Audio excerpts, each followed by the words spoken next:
नमस्कार दोस्तों, स्वागत है आप सभी का एक बार फिर से। दोस्तों, साल 2025 में सावन का महीना कब है, इसमें कितने सोमवार पड़ेंगे, सावन की समाप्ति कब होगी और रक्षाबंधन कब है, सावन में व्रत का पालन कैसे करें, व्रत में कौन सी चीजें नहीं खानी चाहिए, जान ले सब कुछ आज के इस वीडियो में। दोस्तों, सावन का महीना शिव भक्तों के लिए प्यार की सौगात लेकर आता है।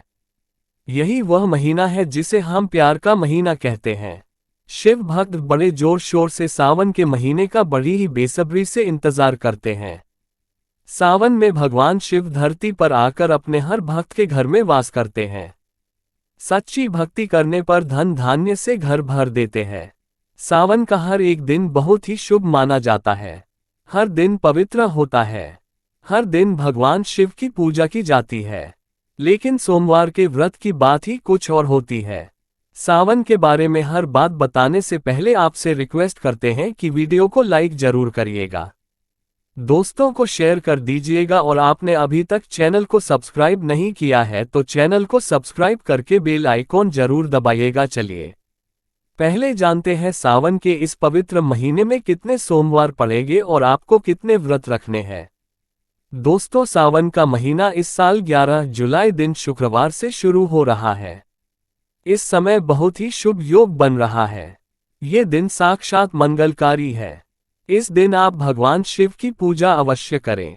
11 जुलाई से शुरू हो रहे सावन के महीने में इस बार शिव जी की अधिक कृपा बरसेगी, क्योंकि इस साल सावन अद्भुत संयोग में आ रहा है। इस बार सावन माह के पहले सोमवार पर आयुष्मान और सौभाग्य योग समेत कई मंगलकारी योग बन रहे हैं। इन योग में भगवान शिव की पूजा से सड़क को स्वर्ग समान सुखों की प्राप्ति होगी। इस बार सावन के 4 सोमवार पड़ेंगे। पहले सोमवार का व्रत 14 जुलाई को, दूसरे सोमवार का व्रत 21 जुलाई को, तीसरे सोमवार का व्रत 28 जुलाई को, चौथे और अंतिम सावन सोमवार का व्रत 4 अगस्त को रखा जाएगा। भगवान भोलेनाथ आपके घर में स्थायी रूप से वास करने वाले हैं, तो ऐसे में दिल खोलकर भगवान शिव की उपासना और भक्ति में लग जाए। सावन का पहला सोमवार 14 जुलाई को पड़ेगा। इस दिन आप व्रत अवश्य रखें। भगवान भोलेनाथ आपकी सभी मनोकामनाएं अवश्य पूर्ण करेंगे। सावन शिवरात्रि इस बार 23 जुलाई दिन बुधवार को है। सावन की समाप्ति होगी 9 अगस्त को और इसी दिन रक्षाबंधन का त्योहार मनाया जाएगा। 9 अगस्त को सावन पूर्णिमा होगी। ऐसे में आप जान लेते हैं सावन के इस पवित्र महीने में कौन सी गलती नहीं करनी चाहिए, जिससे कि शिव जी नाराज ना हो। और सावन व्रत में यह फल तो कभी मत खाना नहीं, तो भगवान भोलेनाथ आपसे क्रोधित हो सकते हैं, आपका व्रत टूट सकता है। आइए जानते हैं कुछ ऐसी सावधानियां जिन्हें भूल कर भी नहीं करना चाहिए। नंबर 1, शास्त्रों में बताया गया है कि व्रतधारी को उधार मांगकर फल आदि नहीं खाना चाहिए। इससे पाप लगता है और व्रत अधूरा रह जाता है। सोमवार का व्रत हो या कोई और व्रत में पड़ोसियों से मांगकर फल वगैरह खाना नहीं चाहिए। व्रत में उधार मांगकर खाने से व्यक्ति का व्रत झूठा हो जाता है। ईश्वर की शरण में आने पर व्यक्ति को झूठ नहीं बोलना चाहिए, कर्ज नहीं लेना चाहिए, चुगली आदि नहीं करनी चाहिए, उधार मांगकर भी खाना नहीं चाहिए। अगर व्रत के दौरान आपको कोई अपनी मर्जी से खाने के लिए कुछ देता है तो उसे आप खा सकते हैं, लेकिन व्रत में कम से कम उधार मांगकर फल आदि खाना नहीं चाहिए। इससे पाप लगता है और व्यक्ति की पवित्रता भंग हो जाती है। नंबर 2, सोमवार का व्रत हो या सावन का व्रत, आपको नाशपाती नहीं खाना चाहिए। दरअसल इस फल का नाम नाशपाती यानी नाश करने वाला होता है, इसलिए इस फल को व्रत में नहीं खाना चाहिए। व्रत आदि को छोड़कर किसी और दिन आप इसे खा सकते हैं, लेकिन जिस दिन आपका व्रत हो उस दिन नाशपाती का सेवन बिल्कुल नहीं करना चाहिए और भगवान को भी नाशपाती नहीं चढ़ाना चाहिए। नंबर 3, कभी कुत्तू या सिंघाड़े का आटा खाने से भी आपका व्रत टूट सकता है। दोस्ती, लंबे समय से रखा हुआ आटा आपका व्रत भंग कर सकता है। दरअसल पुराने आटे में घुन कीड़े पड़ जाते हैं जो ठीक तरह से दिखाई भी नहीं देते। ऐसा आटा खाने पर दरअसल आप मांस का सेवन करते हैं और व्रत में कीड़े खाना घोर पाप के बराबर माना गया है। आपका व्रत इससे भंग हो जाता है। व्रत में ताज़ा आटा खाना चाहिए। लंबे समय से रखे हुए आटे में कीड़े पड़ जाते हैं तो ऐसा कभी न करें। व्रत हमेशा शुद्धता में ही रखना चाहिए। सावन का महीना बड़ा ही पवित्र महीना माना गया है, इसलिए यह 5 चीजें भगवान शंकर के पास कभी न रखे। जानते हैं उनके बारे में। नंबर 1, जहां शिवलिंग रखा हो या महादेव की कोई भी प्रतिमा हो वहां पर भूल कर भी जूते चप्पल लेकर जाना नहीं चाहिए। जरा सोचिए, जब आपके कमरे में कोई चप्पल लेकर प्रवेश करता है तो आपको कितना क्रोध आता है। तो इसी कारण महादेव भी आपसे नाराज हो जाते हैं और आपको मिलने वाला फल नष्ट हो जाता है। ऐसे में हमेशा मंदिर में नंगे पांव ही प्रवेश करें, क्योंकि चमड़े की चप्पल हमेशा अशुद्ध रहती है। इससे देवशक्ति नाराज होती है। नंबर 2, अक्सर महिलाओं को मासिक धर्म आ जाता है और वह बिना किसी को बताए पूजा पाठ कर लेती है, जो कि शास्त्रों में वर्जित माना गया है। इस समय महिलाओं को जानकर भी अनजान नहीं बनना चाहिए। अगर आपको मासिक पीड़ा है तो घर के मंदिर में या बाहर के मंदिर में प्रवेश नहीं करना चाहिए। इससे देवशक्तियां नाराज होकर आपसे क्रोधित हो सकती है। ऐसे समय में शिवलिंग को छूना घोर पाप के बराबर माना गया है। जरा सोचिए, ऐसी अवस्था में जब खुद महिला को बुरा लगता है तो ईश्वर को कितना बुरा लगेगा। इसलिए महिलाओं को ऐसी अवस्था में मंदिर या यात्रा में जाना, घर में पूजा पाठ करना, भगवान की प्रतिमा को छूना या तुलसी में पानी भी नहीं डालना चाहिए। तुलसी का पौधा भी इससे सूख जाता है। जब देवी शक्तियां नाराज होती है तो लाजमी है कि घर में कंगाली और गरीबी आने लगती है। लड़ाई झगड़े होने लगते हैं तो ऐसा कभी मत करना। नंबर 3, शास्त्रों में बताया गया है कि जहां होता है शिवलिंग वहां पर सभी देवी शक्तियां सक्रिय रहती है। जिसके घर में शिवलिंग होता है वह व्यक्ति महादेव की कृपा सदैव पा लेता है। वास्तुशास्त्र के अनुसार शिवलिंग से हर वक्त ऊर्जा का संचार होता रहता है। इसलिए शिवलिंग पर जल धारा हमेशा होनी चाहिए, जो ऊर्जा को शांत रखती है। कुछ लोग अपने घर में शिवलिंग तो रख लेते हैं, लेकिन वह कभी हफ्ते में एक बार जल चढ़ाते हैं, जो कि बिल्कुल भी अच्छा नहीं माना जाता है। अगर आप जल नहीं चढ़ा सकते तो आप अपने घर में शिवलिंग भी स्थापित न करें। ऐसा गरुड़ पुराण में बताया गया है। इससे उल्टा घर में विनाश होता है। नंबर 4, शास्त्रों में बताया गया है कि तुलसी और महादेव का बैर माना गया है। इसी कारण तुलसी में शिवलिंग और गणेश की प्रतिमा को नहीं रखा जाता। कई लोग जाने अनजाने में शिवलिंग को तुलसी में रख देते हैं और घर में परेशानी आना शुरू हो जाती है। इससे महाशक्तियां क्रोधित हो जाती है। तो शिवलिंग पर तुलसी पत्र भी नहीं चढ़ाना चाहिए। तुलसी में और शिवलिंग में कुछ दूरी होनी चाहिए। नंबर 5, घर का मंदिर हो या बाहर का मंदिर, किसी भी मंदिर में ऐसे व्यक्ति को प्रवेश नहीं करना चाहिए जिसने स्त्री प्रसंग अर्थात संभोग किया हो या उसने मांस खाया हो। अगर आप शारीरिक रूप से गंदे हैं तो मंदिर के आसपास भी नहीं जाना चाहिए। घर के बने मंदिर पर कोई कपड़ा आदि डाल देना चाहिए। जरा आप ही सोचिए कि आप मांस खाकर या स्त्री के साथ शारीरिक संबंध बनाकर भगवान के पास जाएंगे और क्या वह आपसे प्रसन्न होंगे? बिल्कुल भी नहीं। वह आपसे क्रोधित हो सकते हैं, आपसे नाराज हो जाएंगे। शास्त्रों में इसे घोर पाप माना गया है। इससे व्यक्ति नरक में जाता है। ऐसा दुष्ट स्वभाव मनुष्य के बर्बादी का कारण माना गया है। तो ऐसा बिल्कुल न करे। ईश्वर के सामने हमेशा नहा धोकर मन पवित्र लेकर ही जाना चाहिए। इससे सभी शक्तियां आपसे प्रसन्न रहती है। दोस्तों, सावन के महीने में महादेव को ऐसे बेलपत्र कभी मत चढ़ाना। इसे बहुत ही अशुभ माना जाता है। दोस्तों, पौराणिक मान्यताओं के अनुसार बेलपत्र चढ़ाने से शिव जी का मस्तक शीतल रहता है। बेलपत्र से भगवान शिव की पूजा करने से दरिद्रता दूर होती है, व्यक्ति सौभाग्यशाली बनता है। इससे हनुमान जी भी प्रसन्न हो जाते हैं, क्योंकि वे शिव के ही अवतार हैं और इस बात को शायद ही कोई जानता हो। दोस्तों, अब आप ये जान ले कि बेलपत्र का उपयोग और इसके लाभ कैसे मिलते हैं। नंबर 1, तीनों लोकों में जितने तीर्थ स्थल प्रसिद्ध हैं, वे सभी तीर्थ स्थल बेलपत्र की मूल भाग में स्थित माने जाते हैं। इस बात को शायद ही कोई जानता हो। नंबर 2, अगर बेल का वृक्ष घर के बीचों बीच या पूर्व दिशा में लगा हो तो घर में धन धान्य की कभी कमी नहीं रहती और परिजन खुशहाल रहते हैं।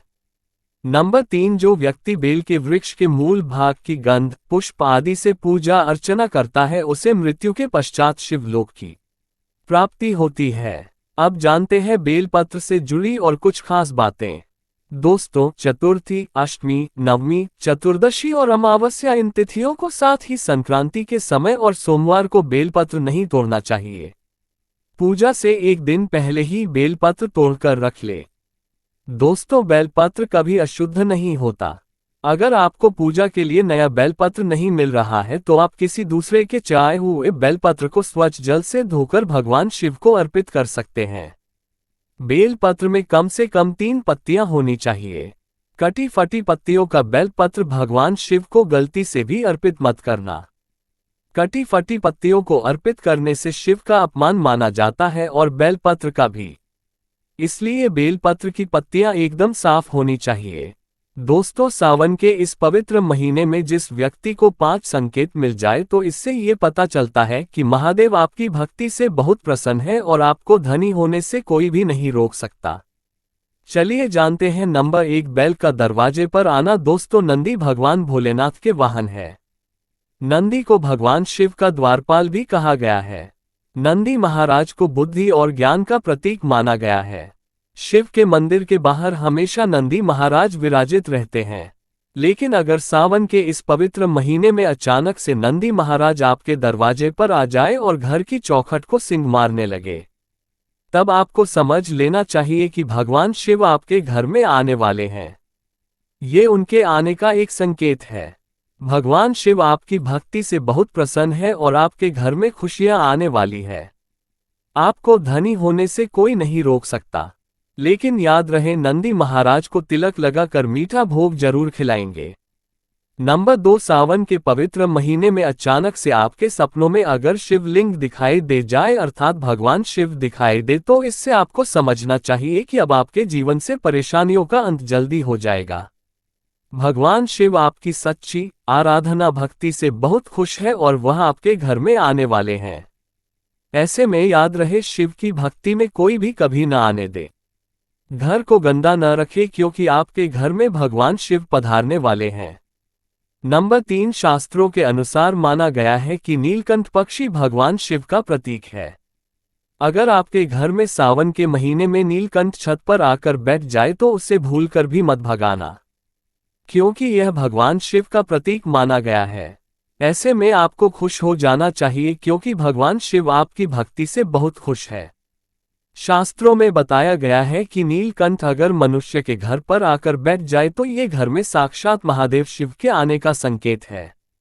अब आपके बुरे दिन जाने वाले हैं। कहते हैं भगवान श्री राम ने इस पक्षी के दर्शन करने के बाद ही रावण पर विजय प्राप्त की थी। नंबर 4, सावन के पवित्र महीने में घर में काला सांप निकल आए तो इसे बहुत ही शुभ कारक माना गया है। इसे बिल्कुल भी न मारे, ये भगवान शिव की आने का संकेत है। जिनकी भक्ति से महादेव प्रसन्न होते हैं उन्हें महादेव किसी खास अवसर पर अपने दर्शन देते हैं। सावन का महीना बहुत ही पवित्र महीना माना गया है। यही वह महीना है जिसमें भगवान शिव धरती पर आते हैं और उसी घर में अपना वास बना लेते हैं जो सच्चा भक्त होता है। सपनों में किसी मंदिर में नाग नागिन का जोड़ा देखना बहुत ही शुभ कारक माना गया है। ये घर में शिव के आने का संकेत है। अब आपके खुश होने का समय आया है। नंबर 5, सावन के शुभ अवसर पर सोमवार के दिन डमरू की आवाज या घंटियों की आवाज सुनाई दे तो यह अत्यंत शुभकारी माना गया है। इसका अर्थ यह है कि भगवान भोलेनाथ आपसे प्रसन्न है और जल्दी आपके घर और जीवन में प्रवेश करने वाले हैं, जिससे आपका आर्थिक संकट दूर होकर जीवन में सुख समृद्धि आने वाली है। दोस्तों, वही सावन के महीने में ये 7 राशियां होने जा रही है माला माल। आखिर कौन सी है वो राशियां जिन पर पड़ेगी शिव की कृपा? तो आइए जान लेते हैं विस्तार से। मेष राशि। ज्योतिषाचार्य के अनुसार सावन 2025 मेष राशि के लोगों के लिए बेहद शुभ रहने वाला है। इस समय किसी काम में बाधा आ रही थी तो वो अब पूरी हो जाएगी। इस समय करियर में प्रमोशन मिल सकता है और धन लाभ के द्वार खुल जाएंगे। सावन में मेष राशि वालों को पारिवारिक शुभ समाचार मिल सकता है। सेहत भी अच्छी रहेगी। मेष राशि के जातक करें ये उपाय। हर सोमवार शिवलिंग पर शुद्ध जल और लाल पुष्प चढ़ाएं। ओम मंगलाय नमः मंत्र की 11 माला जाप करें। वृषभ राशि। अगर बात वृषभ राशि की करें तो सावन 2025 में वृषभ राशि के लोगों को धन से जुड़ी खुशखबरी मिल सकती है। इस समय आय का नया स्रोत मिलने से आपका पुराना कर्ज खत्म हो सकता है।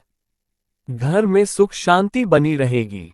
रिश्तों में मिठास बढ़ेगी और किसी पुराने दोस्त से लाभ मिल सकता है। वृषभ राशि करे ये उपाय। हर सोमवार कच्चा दूध और शहद मिलाकर शिवलिंग पर अर्पित करें। बेलपत्र जरूर चढ़ाएं। मिथुन राशि। 2025 में सावन का महीना मिथुन राशि वालों के लिए नई उम्मीदों का पिटारा खोलेगा। इस समय रुके कार्य पूरे होंगे, संपत्ति लाभ होगा और कोई लंबी यात्रा संभव है। नौकरी और व्यापार में उन्नति होगी। वैवाहिक जीवन में मिठास बढ़ेगी। करें ये उपाय। सावन में प्रतिदिन ओम नमः शिवाय मंत्र का 108 बार जाप करें और शिव जी को अक्षत यानी चावल चढ़ाएं। कर्क राशि। चंद्रमा भगवान शिव के कृपा पात्र हैं। कर्क राशि चंद्रमा की ही राशि है। इस कारण सावन 2025 में कर्क राशि वालों को भी शिव कृपा मिलेगी। इस समय विवाह के बाधाएं दूर होंगी, संतान सुख मिलेगा, पारिवारिक जीवन सुखमय रहेगा। मान सम्मान बढ़ेगा और रुका धन वापस मिलेगा। कर्क राशि उपाय। हर सोमवार शिवलिंग पर गंगाजल और सफेद पुष्प चढ़ाएं। ओम सोमाय नमः मंत्र का जाप करें। सिंह राशि। सिंह राशि के लोगों के लिए भी सावन तरक्की के द्वार खोलेगा। इस समय सिंह राशि के लोगों को धन लाभ मिलेगा। नौकरी पेशा लोगों को पदोन्नति मिल सकती है। कोर्ट कचहरी के मामले सुलझ सकते हैं। नए व्यवसाय के अवसर मिलेंगे और शत्रु पर विजय प्राप्त होगी। उपाय। हर सोमवार शहद और गाय का दूध शिवलिंग पर चढ़ाएं। ओम सूर्याय नमः मंत्र का जाप लाभदायक होगा। वृश्चिक राशि। सावन 2025 राशिफल संकेत कर रहा है कि वृश्चिक राशि वालों के लिए ये सावन खुशियों की सौगात लाएगा। पुराने कर्ज और परेशानियों से छुटकारा मिल सकता है। रुका पैसा रिटर्न होगा, कारोबार में लाभ होगा और पारिवारिक मतभेद खत्म होंगे। नए काम में सफलता मिलेगी। उपाय। शिवलिंग पर जल, बिल्वपत्र और धतूरा अर्पित करें। रोज ओम महाकालाय नमः मंत्र का जाप करें। मीन राशि। मीन राशि वालों के लिए भोलेनाथ का आशीर्वाद सावन 2025 में हर दुख को दूर करने वाला रहेगा। प्रेम संबंध मजबूत होंगे, वैवाहिक जीवन सुखमय रहेगा और स्टूडेंट्स को सफलता मिलेगी। जो जातक नौकरी की तलाश में हैं, उन्हें अच्छी खबर मिल सकती है। उपाय। हर सोमवार शिवलिंग का केसर मिले दूध से अभिषेक करें। ओम नमः शिवाय का जाप करें। दोस्तों, महादेव की कृपा पाने के लिए एक बार भगवान शिव का जयकारा जरूर लगाएं। हर हर महादेव, ओम नमः शिवाय भगवान शिव के लिए एक लाइक तो बनता है। उम्मीद करते हैं आपको जानकारी पसंद आई होगी। ऐसे ही धार्मिक जानकारी दिलाने वाले वीडियो देखने के लिए चैनल को सब्सक्राइब करें, बेल आइकन को प्रेस करें। धन्यवाद।